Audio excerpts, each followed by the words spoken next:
Gaaffii namoota baay'ee kan ta'e akkamittiin immoo nama xalafuu dandeenya kan jedhu akkasumallee akkamittiin immoo keenya immoo namni akka hin xalafanne eeggachuu dandeenya kan jedhu gaaffii nama baay'ee kan ta'e jechuudha. Viidiyoo guyyaa har'aa keessatti immoo kana deebii isaa akkamittiin akka gootan tokko tokkoon qabadhee kan isiniif dhufe waan ta'eef viidiyoo kana laayik gochuun eegalaa warri maatii chaanal keenya hin taane immoo sabskiraayib gochuun maatii chaanal keenya taasisan jedha. Amma kallattumaan gara viidiyoo.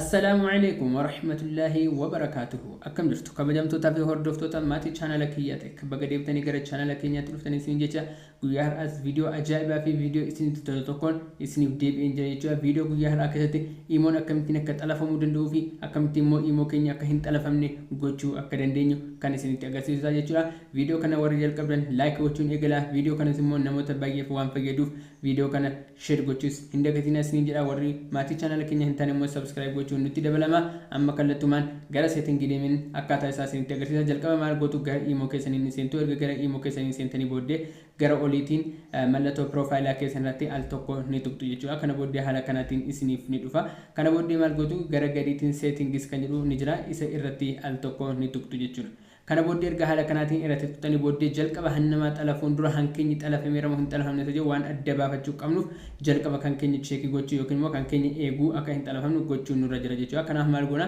garagadiitiin bakka xiyyaan isin agarsiisu kana manage device kan jedhu jira isarratti al tokko ni tuqna jechuudha. Kana booddee haala kanaatiin isiniif nu dhufa hundumti keessanii setting kan hin sirreessine taanaan setting keessan akkaataa kanaatti isiniif dhufa jechuudha. Akkaataa kamitiin isiniif dhufa kun bakka kanaatti multi device kan jedhu bakka kanarra jira. Ishiin kun on taateetti taanaan maal jechuudha bilbila nama biraatiin akka fayyadamuu danda'u eeyyamtanii jirtu jechuudha. Namni kan biraan bilbila isaanii irratti imo keessan fayyadamuu ni danda'u jechuudha. Kanaaf maal gootu jalqaba ishii kana ofii ni gootu jechuudha. Al tokko bakka kanarratti tuquudhaan maal gootu garagadiitiin disable kan jedhu jira isarratti al tokko ni tuqtu jechuudha.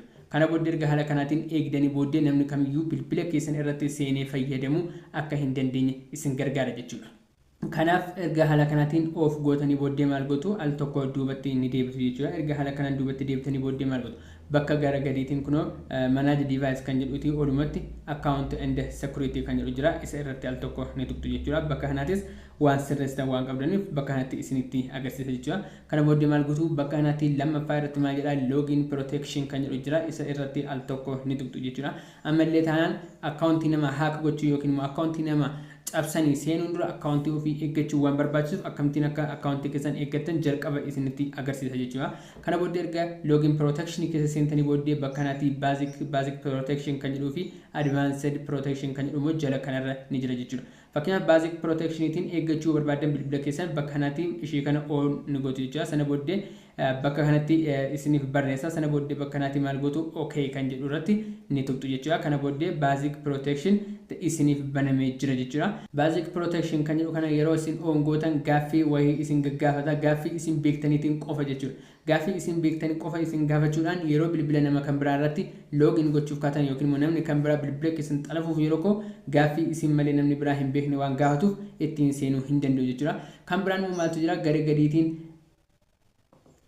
advanced protection kan jedhu jira garagadiitiin inni kun isa baay'ee filatamaadha jechuudha. Namni kamiyyuu taanaan bilbilli inni ittiin imo fayyadamu sun yookiin lakkoofsi inni ittiin imo fayyadamu sun isa bira jira taanaan advanced protection isa jedhu sana yoo isa banatedha recommend taasifama jechuudha. Inni immoo maal barbaada sim kaardii barbaada. Sim kaardiin isin ittiin banattan isin harka jiraachuu barbaada jechuudha. Maaliif bilbila irratti bilbilamee sim kaardiin sun bilbila sana keessa jiraachuu isaa erga check godhamee qofa kan bilbila sanatti isin seensisu jechuudha. Kanaaf namni kamiyyuu taanaan akka imo keessan isin jalaa hin xalafne yookiin akka isin jalaa hin hanne go'a. Kanaaf maal gootu enable kan jedhu irratti ni tuqxu. Kun bakka kanatti daqiiqaa isiniif lakkaa haga daqiiqaa kana gidduutti bilbila keessan irratti hin isiniif bilbilama.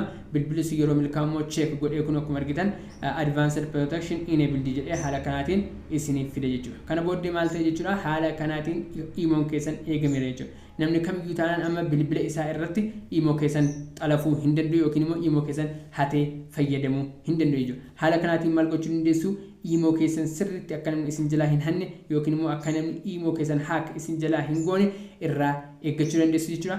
Haala kanaatiin imo keessan eeggachuu dirqama isin barbaachisa. Kan biraan immoo bakka kanatti kan isinitti agarsiisuu barbaadu garagadiitiin login email kan jettu bakka kana jirti. Yoo akka carraa ta'e lakkoofsi bilbilaa keessan yookiin sim kaardiin keessan kan isin jalaa badute login emailii kana fayyadamtanii emailii keessaniitiin addii godhachuu ni dandeessu jechuudha. maal gootu add login email kan jedhu bakka kana jira sana booddee maal gootu gara gadiitiin add kan jedhu irratti al tokko ni tuqxu jechuudha erga haala kanaan tuqxanii booddee bakka kanatti maal gootu emailii keessan ni barreessu jechuudha emailii keessan kan ofii keessan fayyadamtan erga isa barreessanii booddee maal gootu gara gadiitiin confirm kan jedhu ni tuqxu jechuudha haala kanaan confirm kan jedhu irratti erga tuqxanii booddee maal godha gara fuulduraatti isin dabarsa emailii keessan irratti maal godha koodii isiniif erga jechuudha koodii emailii keessan irratti isiniif erga bakka kanatti fiddanii ni guuttu kun akkuma argitan bakka kanatti email verification code jedhee koodii bakka kanatti naaf laatee jira 8981 geessan email kiyya irratti maal godha nan guuta jechuudha 8991 haala kanaan erga guute booddee sorry nan dogongore 8981